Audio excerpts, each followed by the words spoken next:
मित्रों नमस्कार। पटना बिहार से मैं विवेक रंजन सोनभद्र अपने YouTube चैनल विवेक सोनभद्र पर आपका स्वागत करता हूँ। आज आपसे थोड़ी जानकारी की बात कि मुकदमों में देरी क्यों होती है। मुकदमों में देरी होना बहुत परेशानी का कारण है। समय की कीमत बहुत है। मैं तो आपराधिक मुकदमों का मुझे कोई भी अनुभव नहीं है। ये जो सिविल मुकदमे होते हैं उनका कुछ अनुभव है और मैं अभी एक मुकदमे में व्यस्त भी हूँ, तो वही अनुभव मैं आपसे शेयर करना चाहता, आपको बताना चाहता हूँ कि मुकदमों के फैसले में देरी क्यों होती है। तो मित्रों, मेरा एक मामला है लखनऊ में उपभोक्ता आयोग में, तो वहाँ के जो अनुभव मेरे हैं मैं वही बताता हूँ। तो जब आप शिकायत दाखिल करेंगे तो प्रक्रिया शुरू होगी कि नोटिस दिया जाएगा पार्टी को कि भाई आपके यहाँ शिकायत हुई है आपके खिलाफ़, तो आप जवाब दीजिए। तो नोटिस सर्विस वो कोर्ट से होती है। कभी कभी यह भी कहा जाता है कि आप दस्ती नोटिस सर्विस कर दीजिए, मतलब आप खुद भी एक व्यक्तिगत रूप से जाकर सर्विस कर दीजिए या करवा दीजिए, तो एक तारीख उसमें चली जाएगी। अब इतने केसेज रहते हैं कि अगली तारीख आपको लगभग 2.5-3 महीने बाद मिलेगी, तो 2.5-3 महीने आपके इसमें चले गए। उसके बाद मैंने क्या देखा कि जो विरोधी पक्ष के अधिवक्ता थे वे 2 बार उपस्थित हुए और दोनों बार उन्होंने कहा कि वकालतनामा दाखिल करने के लिए समय चाहिए। अब बताइए, वकालतनामा दाखिल करने के लिए समय चाहिए, वकालतनामा में लगता क्या समय है। जब पार्टी को नोटिस सर्विस हो गई तो उसी समय उसके कहने पर जब वकील साहब अपीयर हुए यह बात बोलने के लिए कि वकालतनामा के लिए समय चाहिए, तो वकालतनामा लेकर ही आते, तो वो लेकर नहीं आते हैं। तो उसमें क्या हुआ कि 2 तारीख चली गई। 2 तारीख का मतलब लगभग 5 से 6 महीने। तो वकील साहब को तो 2 तारीख की फ़ीस मिलेगी ही मिलेगी, या जो भी हो मिलनी ही चाहिए। ऐसे तो कोई मुफ्त में तो कोई एक कप चाय भी नहीं पिलाता। तो 2 तारीख इसमें से, तो 6 महीने इसमें चले गए। तो समझ लीजिए अभी तो नोटिस के स्तर पर ही लगभग 2.5-3 महीने की 3 हियरिंग मैंने 7-8-9 महीने चले गए। तो ये मुकदमे में देरी का कारण होता है। फिर आगे क्या हुआ, आगे बात बढ़ी, हाँ ये लाइए वो लाइए, फिर वो जब आप जो कंप्लेन किए उसका वो जवाब देगा, उसमें समय लगेगा। जवाब का फिर आप काउंटर जवाब दीजिएगा। जो अपील करता होता है, जो शिकायत दाखिल करता है, उसको काउंटर रिप्लाई फाइल करने का भी अधिकार होता है, जिसे रिजवाइंडर कहते हैं। तो आप रिजवाइंडर फाइल करिएगा, उसमें कुछ समय लगेगा। तो खैर इसको आप समय मत मानिए, तो ज़रूरी समय है, इतना तो लगना भी चाहिए। जवाब देगा, रिजवाइंडर दीजिएगा। अब उसके बाद एक दिन क्या हुआ, एक दिन हियरिंग में जज साहब बहुत व्यस्त थे, बोले आज मुझे कहीं जाना है, मुझे टाइम दे रखा है।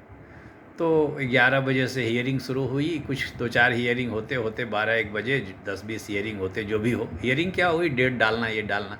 उसके बाद सबको एक मुश्त बोल दिया गया, हाँ इस तारीख, फलना तारीख, फलना तारीख, फलना तारीख, मैंने अगली सुनवाई फलना तारीख। तो 2.5 महीने इसमें चले गए। उस दिन जज साहब को कहीं जाना था तो वो सुन नहीं सके केस, इसमें चले गए। 1 तारीख में क्या हुआ कि जज साहब छुट्टी पर थे, तो इसमें चले गए। अच्छा, उसके बाद और भी हुआ, जवाब दिया गया, कुछ और काम हुआ, कुछ अपोजिशन पार्टी ने कोई एक्शन ले लिया, उसका जवाब दिया। तो खैर उन सब समय को आप हटा दीजिए। एक बार क्या हुआ, 4 दिसंबर को मैं उपस्थित हुआ, तो जज साहब ने कहा कि आपके केस में तो मैंने कुछ ऑर्डर किया है। तो मैंने कहा सर वो तो अंतरिम ऑर्डर है, वो दूसरे चीज़ का ऑर्डर है, मुख्य जो मुद्दा है वो तो अभी डिस्कशन ही नहीं हुआ है। तो 4 दिसंबर की ये घटना है। तो जज साहब ने कह दिया 6 मई, मैंने अगली तारीख अब 6 मई को करें। हम बोले हुजूर सुन लिया जाए, मैं पटना से आता हूँ। तो क्या होगा, कोई बात नहीं, पटना से आइए तो आइए, कोई दिक्कत नहीं है। 6 मई मैंने अब ज़्यादा, अच्छा अगर आप कुछ आप ज़्यादा अनुनय विनती करिएगा तो वो गुस्सा हो जाएंगे कि मैं सुनूंगा ही नहीं। तो समझ लीजिए एक 4 दिसंबर से 6 मई कितने महीने हुए? 5 महीने। तारीख पड़ी कितने दिनों की? 5 महीने। बाद में कारण पता चला कि जज साहब बीच में रिटायर होने वाले थे। अब वो अगर सुनेंगे तो उनको फैसला करना पड़ेगा, ऑर्डर लिखाना पड़ेगा, तो इसलिए उन्होंने तारीख ही दे दी मई की। तो समझ लीजिए 6 महीने का टाइम तो ऐसे ही आपका बर्बाद हो गया। तो टोटल अगर आप देखेंगे तो लगभग 1 साल से ज़्यादा का समय आपका खैरी ऐसे ही बिना मतलब के समय मुकदमों में लगा, 1.5 साल का। और अभी मुकदमा चल ही रहा है। हियरिंग ऐसे तो पिछली सुनवाई जो हुई 6 मई को, उसके हिसाब से लगता है कि जज साहब ने, नए जो जज साहब थे, जज नहीं थे वो मेंबर थे, उन्होंने कुछ सुना, थोड़ी सी बात हुई, उन्होंने कह दिया अलाउड। विरोधी पक्ष के अधिवक्ता भी नहीं थे। मैं थोड़ा और कुछ कहना चाहा, बोला अलाउड। अब 2 बार अलाउड अलाउड बोले तो मैंने आगे पूरी कहानी उनको बताया ही नहीं। उन्होंने लगा कि सुनने के मूड में नहीं, और मान ही लिए हैं कि अलाउड अलाउड बोल रहे हैं, आपका अलाउड अलाउड। तो फिर कोई तारीख भी नहीं पड़ी। तो 6 मई के बाद अभी तो आज 31 मई हो गई है, अभी तक ना कोई डेट पड़ी है, ना कोई आदेश अपलोड हुआ है। देखिए क्या होता है। अपोजिशन के अधिवक्ता से मैंने पूछा कि क्या पोजीशन है, तो उन्होंने कहा अगली तारीख लग चुकी है, तो कोई तारीख भी बता दी। खैर अभी तक वो तारीख पोर्टल पर आई नहीं है। तो मुकदमेबाजी जो है, सचमुच कहा जाए कि जो विदुर नीति है या चाणक्य नीति है, उसमें कहा गया है कि राजा से लड़ना बेकार है। यानी राजा माने व्यवस्था से लड़ना बेकार है।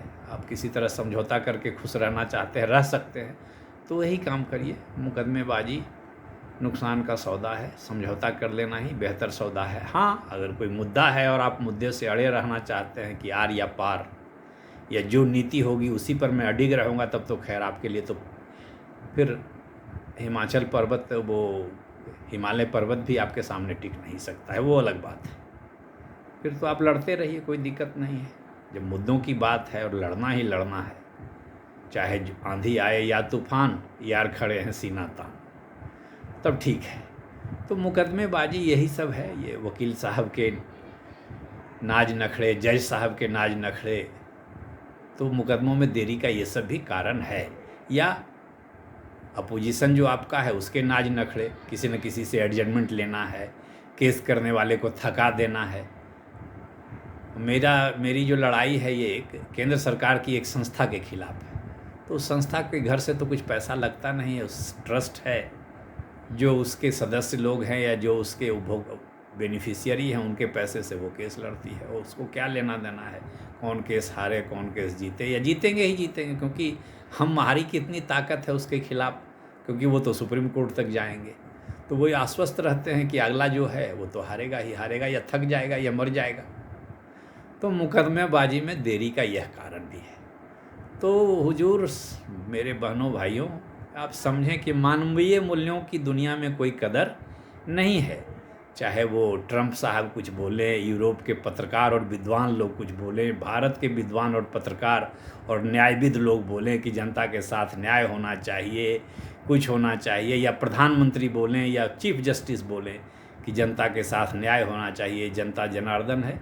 ये सब कहने सुनने की बातें हैं। व्यवस्था से अगर आप सामना करिएगा, भिड़िएगा, तो आपकी हड्डी पसली चूर हो या ना चूर हो, दर्द तो ऐसा हो जाएगा कि ज़िंदगी भर आप याद रखेंगे। तो मुकदमेबाजी का ये सब परिणाम है। इससे कोई फ़ायदा, माने अगर आप मॉनेटरी टर्म्स में, पैसे के टर्म में, समय बचाने के बाद लिहाज से सोचेंगे, तो मुकदमेबाजी नहीं ही करनी चाहिए। समझौते हो जाए तो ठीक है। तो मुकदमेबाजी के में देरी का कारण वकील साहब की परेशानी है, जज साहब की व्यक्तिगत परेशानी है, और जिसके खिलाफ आपने मुकदमा किया है उसकी ताकत और उसके नाज नखड़े। न्याय बीच में कहीं नहीं है। मेरा अपना अनुभव है, किसी को बुरा लगे तो लगे, मैं तो फेस कर रहा हूँ। मतलब बहुत कठिनाई है व्यवस्था से लड़ना, जज से, कोर्ट से। अच्छा, कोर्ट के पास ज़्यादा कुछ बोलेंगे तो जज साहब बिगड़ जाएंगे, मैं केस डिसमिस कर दूंगा, मैं केस कुछ भी बोल दे सकते हैं वो लोग। ज़्यादा बोलिएगा तो आपको नुकसान उठाना पड़ेगा, ऐसा बोल देंगे, तो आप क्या कहिएगा।